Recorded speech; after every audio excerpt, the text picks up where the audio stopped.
Taylor Swift just finished her Era tour, but she's not out of the spotlight quite yet, as a new video of her and someone from her team has gone viral.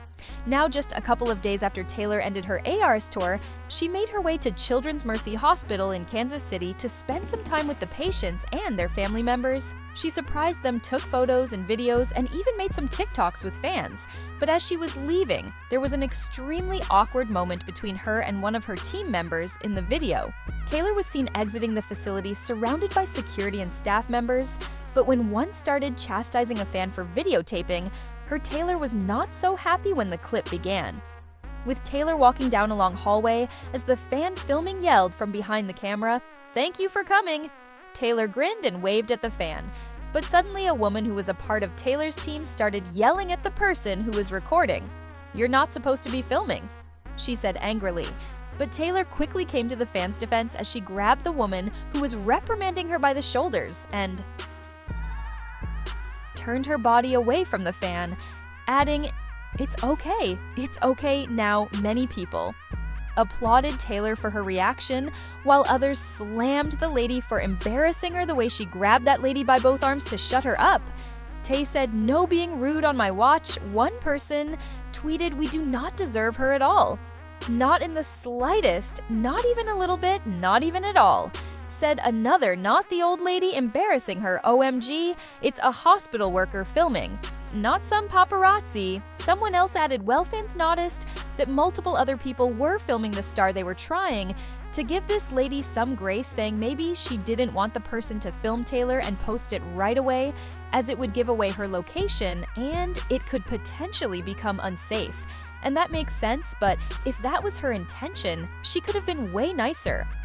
About it now, it was also revealed that during her hospital visit, Taylor asked a little girl what she wanted for Christmas, and she told Taylor that she wanted a brand new Dyson Airwrap the next day, though the girl got a present from Taylor herself.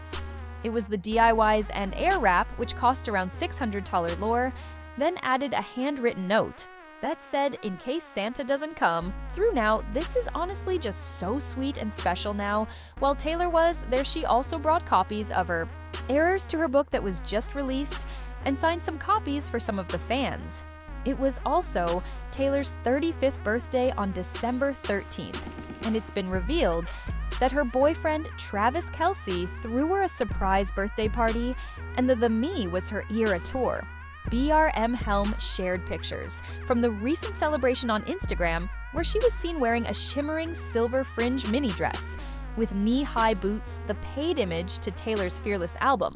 Her husband, Patrick Mahomes, wore a suit reminiscent of the "I Can Do It With a Broken Heart" costume change skit from the AOS tour. As well now, other pictures show Taylor in a black dress and her signature red lipstick with her hair pulled back. She posed with Britney along with Chief Swag Lindsay Bell, who rocked a Lovers outfit, and Taylor's friend Ashley Avnon wore a snake around her neck in respects to the album Reputation Now partygoers. Just up for the theme, with feather bows and colorful clothes to go with different albums and eras, and friendship bracelets and light-up bracelets were worn as well. Taylor had a meaningful and memorable celebration for her big day and was showered in gifts from Travis, who also gave her countless roses, said a source who spoke with Page 6. The insider revealed that Travis hired Aprovit's chef and bartender to cook and make cocktails for them. He had his gifts delivered beforehand, so they would be a surprise. Now, the athlete also had jewelry engraved especially for Taylor, and it seemed like this was a nice way to end the year off for the star. As she's had such a huge year now, her 149-show Eras tour reportedly earned a whopping $1 billion in ticket sales, according to the New York Times. Now, her tour was record-breaking as well. Not to mention, she released a new album this year, The Tortured Poets Department. No earlier this month, she made a post saying, "Streamed artist and album on Spotify this year. You guys are unbelievable," she said on her Instagram stories.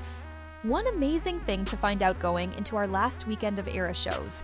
Thank you, and I mean, she had over 26.6 billion Spotify streams in 2024, which is honestly just insane. While she did have a great year, though she also had her fair share of controversies among fighters, frontman Dave Grohl blasted Taylor for her tour, he suggested that she only lip syncs while on stage and dubbed her sellout tour the Errors Tour. While saying that his band plays live while performing at the London Stadium, Dave referred to Taylor, who was playing the same night on the other side of the Capitol in Wembley, to boos from some fans. He addressed the crowd, "We were joking about the Taylor Swift tour. Earlier, I know that she's on her Errors Tour. I tell you, man, you don't want to suffer the wrath of Taylor Swift. So we like to call our tour the Errors Tour. We've had more than a few eras and more than a few effing errors as well. Just a couple now," the band leader then clarified. "That's because we actually play live now to great cheers." He continued, just saying, "You guys like raw live rock and roll music, right? You came to the right place the next day."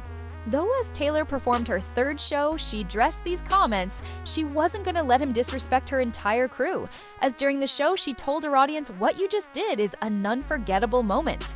And not just my life, but every very single one of our crew, the band that's going to be playing for you live for these 3 and 1 to 2 hours. Tonight they deserve this so much, and so does every one of my fellow performers. And you just gave that to us so generously, we'll never forget it now." Something that actually proves that Sheezing's live is that night when she was strumming her guitar, standing at the mic when she suddenly announced that she had swallowed a bug and asked the audience to pinch hit and sing the lyrics. Taylor did her best to continue to sing, but she soon stopped, turned to one side, and started coughing. Now she made a quick recovery, jumping right back into the song and finishing it off flawlessly. Then, Taylor was then called out when her and Travis attended the Men's US Open because they weren't acting how they should have. At one point in the game, cameras panned to the celebrity couple as they belted out the iconic 2000s rock song, "I Believe in a Thing Called Love by Darkness," in the stands, with a clip of the moment going viral online, while Taylor fans and a portion of tennis fans were in awe at her. And Travis's sing-along, along others, took aim at the couple for lacking decorum and putting on a show for the cameras in New York. One user wrote on Twitter, "Taylor Swift and Kelsey are pure cringe at the US Open. This looks completely forced and unnatural." Another commented, "No other couple in this love world would love the cameras this much. We're still not buying it." And a third said, "No one acts like a 15-year-old on her first booze cruise. At the US Open is a US Open, not a football game in honky-tonk, maybe just trash versus class. I don't know now." Not to mention, people were calling out their extensive PDA. Taylor and Travis was spotted standing up, hugging, and kissing a lot throughout the game. But everyone around them was just sitting nicely and being quiet. A lot of people called out the couple for being obnoxious. But just a few weeks before this event, it was announced that Taylor and Travis's relationship was fake. A PR document was leaked, and it showed an outline of what to do when Taylor and Travis broke up, which was set for September 28th.